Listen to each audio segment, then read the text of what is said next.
Investor Intelligence provides general information only. You should consider seeking independent advice to see how this information relates to your unique circumstances. Please refer to the terms and conditions available at investorintelligence.com.au for more.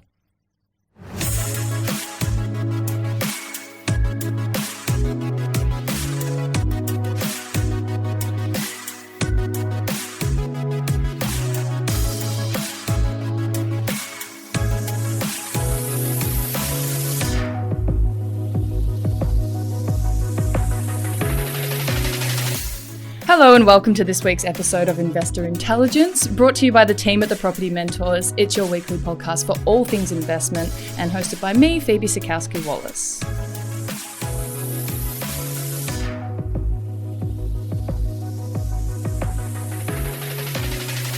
So I'm super excited for today's episode as it's actually one of my favorite topics to talk about at the moment, which is all about good money habits, budgeting, and sort of everything in between. So joining me today, and once again, is the wonderful Chelsea Burton. Hi, Chelsea. So nice to have you back. Nice to be here. So we've had you on the podcast before as our mortgage broker, of course, but you're not only a mortgage broker, you're also a money coach, correct? That's right. Yeah. Yes. And look, Chelsea, times are tough. Life is getting more expensive. Therefore, I think it's a great time to start getting smarter with our money. And as I said, I love this topic. I love learning more and more about it. It's amazing how really small habits or, even just a bit of awareness of how our money is being spent can save you a noticeable amount of money. And Chelsea, some people are really good with their money. Some aren't so much. I'm sure you, of all people, have seen all levels of effective money management, correct? Absolutely. Yeah. So can you start off, it might sound a bit self-explanatory to some, it might not to others, but can you start off by explaining what a money coach is and maybe the kind of people who would actually benefit from having one? Yeah, absolutely. So think about it like if you have a gym membership versus if you have a personal trainer with a gym membership. So if you have a gym membership, you sign up, you go for a little while, something happens and you don't keep going, or maybe you go from 3 days a week to 1 day a week and then you get bored of it and you keep paying the gym membership, but you don't actually get the results that you're after. Whereas if you've got a personal trainer, that person's job is to hold you accountable to your goals. They sign you up for classes 3 days a week. They make you come in, they're weighing you in, they're making sure you're doing your exercises and making sure that you're working hard. That's the difference between creating a budget and having a money coach. So when you decide that you're going to do it yourself, you do it for a little while. Sometimes you overspend, but that's okay. It's only a little bit here and a little bit there. All those little bits add up. Whereas with a money coach, that person's job is to hold you accountable to your goal. So if your goal is paying off your house, if your goal is, I want to save enough money to go overseas, whatever your goal is, your money coach's job is to hold you accountable to that. So they will, look at what you're spending. They'll help you make better financial decisions. They'll let you know if a financial decision is going to have a big impact on your overall goals. And they will report to you on how you're going each and every month. So that way, at all times where you're headed, and there is someone there beating the stick, making sure that you're doing the things that you want to do. Yeah, that's why I've never liked going to the gym, because you can give up whenever you want. There's no one holding you accountable. Exactly. So, in addition to that, a money coach also is a bit of an objective third party when it comes to some of those financial decisions, because oftentimes in a relationship, you've got one person who's a spender and one person who's a saver. And they have conflict. One person wants to spend, the other person's saying, no, we shouldn't be doing that. Or, I don't know, someone wants a new car. Someone's saying we should spend 20 grand on a new car. Someone's saying we should spend 60 grand on a new car. Right. So a money coach is sort of a financial sounding board that's separate to the relationship that can make those decisions for you. And that way you don't have to fight. Oh, that's a really great way to look at it. So then what are some of the common money mistakes that you see when it comes to budgeting and money management? One of the big ones is paying ourselves last. So what most people do is we get paid from our boss, and then we pay our bills and we pay our mortgage and we go out for dinner and we get our groceries and we do all the things that we need to do. And then whatever's left at the end of the week is what we save. And for most people, we spend what we earn. So at the end of the week, there's nothing left to save. Right. So what we need to be doing is, instead of doing it that way, we need to be paying ourselves first. So when we get paid, automatically put 10 or 20 or 30%, whatever it is that you want to save, into a separate account that's away. Mm-hmm. Spend what's left. Because subconsciously, we will spend only the money we have access to. And if we've put the savings amount away and it's not something we have access to, then we won't think about spending it. Wow. Saving is psychological. It's all about how our mindset, how we look at the money that we have, whether or not we look at it as being ours and for our own purposes, or if we look at it as being, well, that's not mine right now. I mean, you can even take it a step further. Most employers will pay you into 2 separate accounts if you ask them to. Yeah. So you don't even need to put that money into your account and then transfer it. You could get them to do it for you. Yeah. Wow. And that way it's out of sight, out of mind. Mm-hmm. The thing we want to make sure with that account is that it's not too easy to access. So if you've got, them both on your internet banking and you're like, I like that TV, I'll just transfer $1,000 out of my savings, then it doesn't serve the purpose. It's got to be a way. It's got to be, it's got to take time to get to your account. Yeah. It's always got to be out of reach. Yeah. There's definitely a really important mindset around money, or there's the psychology of money, which is fascinating. Yeah. So following on from that then, what are some of the first steps that someone should take when they decide they want to take a little bit more control of, managing their finances then? Absolutely. So one thing that we are often told is, when you have a mortgage, you should use a credit card. You should put all your expenses on a credit card and then pay it off at the end of the month. Right? So that way the money's sitting in your bank account for longer, offsetting your interest, because you're only paying it off once a month. But when we do that, we're not limited to how much cash we have. We're limited to the limit of the credit card, right? Which is usually a lot higher than what we would have set as our spending limit. So we don't have the psychology of, what do I need when we go to the shops? We have the psychology of, I've got all this money to spend. What do I want? Right. Which automatically means that we're going to spend money on things that we don't need. Mm-hmm. Right. So if you have, couple and 2 kids and your grocery bill is $150 a week, and you take $150 to the shops, you'll spend $150 or less. Right? Because you've got a limit, and you'll be more conscious of, oh no, I don't need that named brand, or I don't need that ice cream, or whatever. Mm-hmm. Whereas if you've got a $10,000 credit card limit and you take that to the shops, you'll get the stuff you want. Yeah. Especially if you're hungry. Yeah. Exactly right. Yeah. Exactly. And all those chocolates just end up in the shopping cart and I've got no idea how. It's funny how that happens. Weird, isn't it? Yeah. Exactly. So money management is all about making it less accessible to spend more money. Okay. Yeah. Definitely. So you've just touched on that then. What are some of your thoughts on using credit cards, or these buy now, pay later services such as Afterpay or ZipPay, which I know many people who think by using these, it's them being smart with their money. I also know people who used to think that but no longer do. But can these buy now, pay later services, can they actually be used responsibly, in your opinion?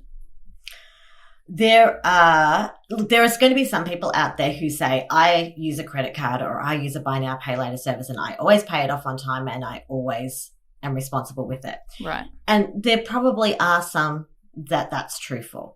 But in my opinion, if you are spending money that you don't currently have to buy something that you don't need, that is irresponsible with money. Okay. Yeah? Yeah.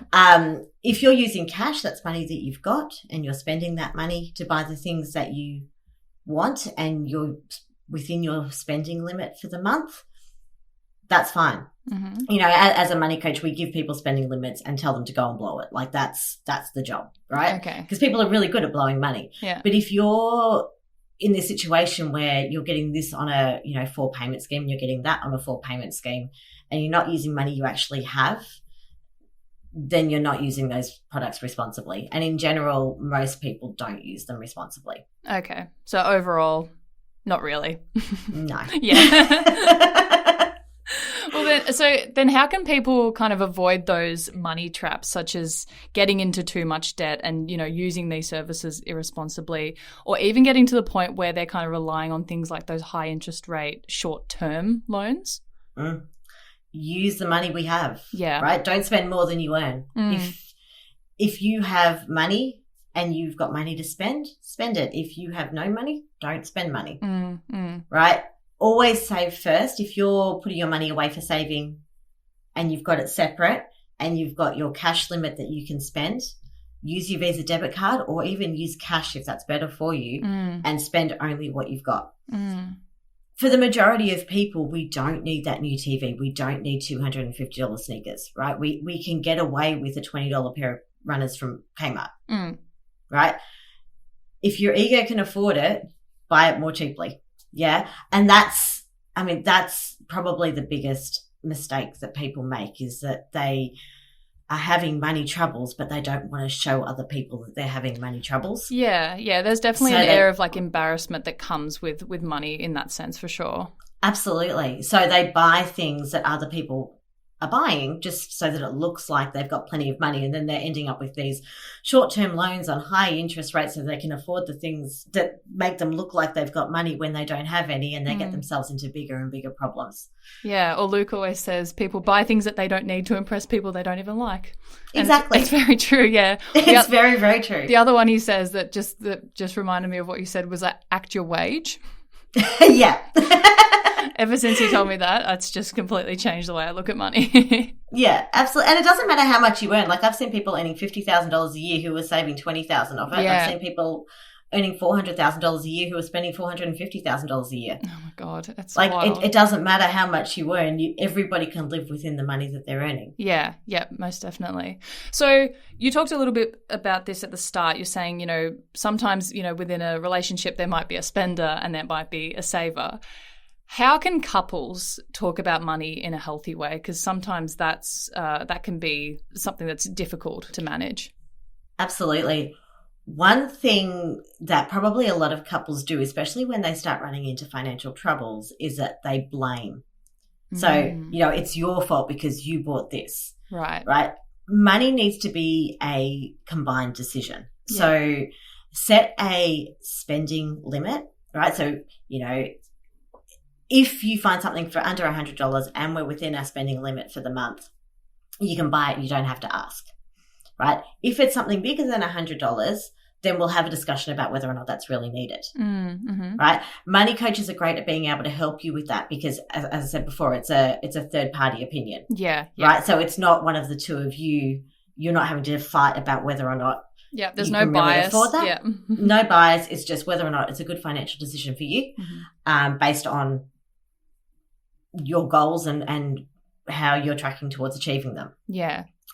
But it's important that couples sit down and discuss their finances regularly so that they can keep track of how they're progressing towards the goals that they want.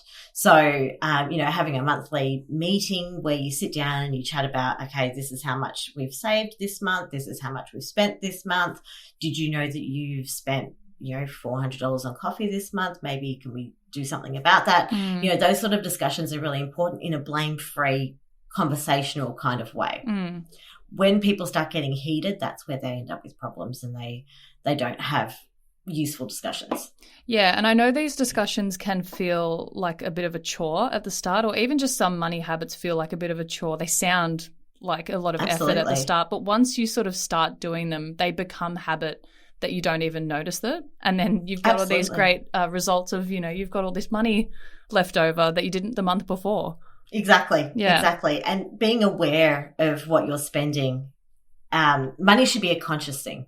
Most of us use it as it's subconscious, like we spend money because we've got money to spend.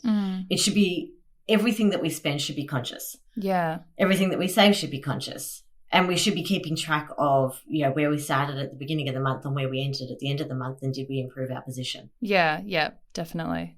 So, Chelsea, do you have any final advice for our listeners who are looking to build better financial habits? Yeah. So, budgeting is a horrible word that people hate doing, but there are some fantastic online software programs that help you with it, that are free or have very small costs. That do all your budgeting for you and let you know your expenses against each category. They are really, really useful and a great way of starting a conversation with your partner about what you're spending money on. Being conscious with your spending and, using cash or a Visa debit card with a small balance so that you can avoid the pitfalls of, spending things that you don't need. And also having a look at a money coach and seeing if they might be able to help you. I mean, the types of people that can benefit from a money coach are basically, anyone with a mortgage where they're only making their minimum payments, anyone who's got consumer debt, where they're spending more than they earn each week, anyone who's looking to get ahead faster than what they currently are, anyone whose remaining loan term exceeds their desired retirement age. Like, there are a broad range of people that a money coach can help. Yeah. And they're definitely worth looking at. Yeah, that's amazing. It's funny that, we don't see as much physical cash around these days because you can pay with your phone and like cards and everything, but maybe we need to bring it back so that people can stick to those, shopping budgets. There was a study done years and years ago about the difference between using a card and using cash, and handing over cash creates physical pain in the brain. Like, there's a pain sensor that goes off in your brain that says, I don't want to be doing this, whereas card, nobody cares. Yeah, because you get it back. You tap it, you get it back. It goes right back in your pocket. Yeah. And it's just ones and zeros on a page. Like, there's no tangible pain to handing that over. Whereas, cash is definitely a lot more. It's something we don't really want to spend. When we've got a $100 note, we don't want to break it. It feels more like a transaction. Exactly. Definitely. So, but having said that, limiting the balance on your Visa debit card will have a similar effect. It's a subconscious thing, knowing that you've got a limit to how much you can spend. Yeah, most definitely. Amazing. Well, there's plenty in that episode for anyone and everyone. I keep saying to all my friends, it's truly the year to get your financials in order and get smart with our money. So I think everything we've spoken about today has been super helpful. Chelsea, as always, thank you so much for your time. You're always such a joy. Absolutely, my pleasure. It's lovely chatting.